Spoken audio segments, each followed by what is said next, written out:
Hey, what's up everybody? True Boxing here. Thank you for coming back to Get Hit with the Truth. So today we are doing a recap from the April 8th Showtime card that saw Sebastian Fundora versus Brian Mendoza in a for the WBC interim championship at 154 pounds. That was the main event, but we're going to talk about the undercard, the co-feature as well. Before we get into that, guys, if you could smash the like button, leave a comment, subscribe to the channel. I really do appreciate any support. You know, and if you don't like what I'm doing, you could always leave me a thumbs down or, you know, a comment letting me know what you think I can do better. All that being said, let's get back to the card. Now, we start with the co-feature that saw Brandon Lee taking on Pedro Campa. And, you know, I watched some of the fight, but didn't score it myself. But the judges had it very, you know, you know, surprisingly in favor of Brandon Lee. And, you know, the overall performance, he got outlanded by a bit. And it's not about most landed punches, it's about winning rounds, yes. But whoever throws more, whoever lands more, that's pretty significant. That's a pretty significant deal. Landing the harder shots does matter though in close rounds. But all in all, I'm not going to say it was a robbery, but it should have been scored closer. And what does it say about Brandon Lee following this win? We know he's an undefeated guy on the rise. They've been kind of giving him a slow burn. And I think the reason is because I don't know how good Brandon Lee really is, to be honest. Last year, Teofimo Lopez fought Pedro Campa, who's a good, solid veteran. And he,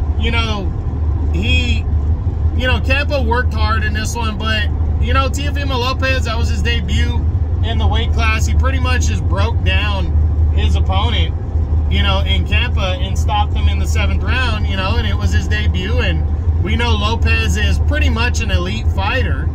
And, you know, yeah, he had a little bit of trouble as, you know, but I don't think anybody was surprised. Now, Brandon Lee, I thought maybe could duplicate that, especially him being a more natural 140-pounder. And he had trouble with Pedro Campa. So, you know, it's kind of hard to tell where this leaves Brandon Lee. You know, does he get an opportunity against a better fighter next that he could try to look good against in the PBC? You know, to try to move up the ladder. I don't know is the big question, but I'm very interested in seeing how this one shakes out in terms of what he's going to be doing next. So he's not in my top 10, so he will not be getting a what's next video. But I am definitely interested in seeing what he could possibly be doing next going forward. So keep you posted on that. But the main event. What an upset. Brian Mendoza and Sebastian Fundora. Fundora was pretty much dominating the action.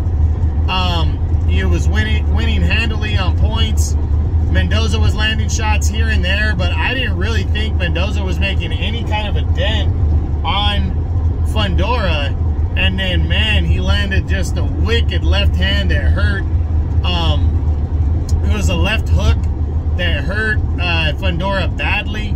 And then the right hand that just dropped them with the left to follow. I mean, Brian Mendoza, what an upset, knocking out Sebastian Fundora in the 7th round to claim the WBC interim title.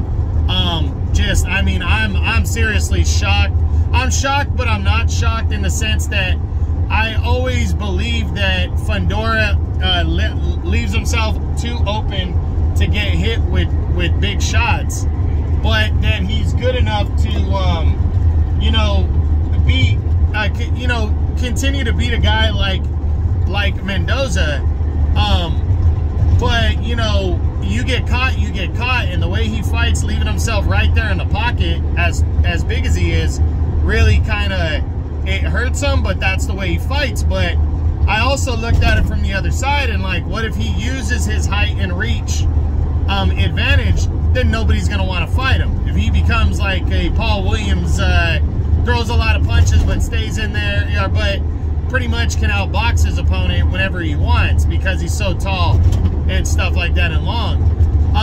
So it's going to be interesting to see. I'm predicting that we're probably going to see a rematch here, but we'll discuss that more when we do both fighters what's next week.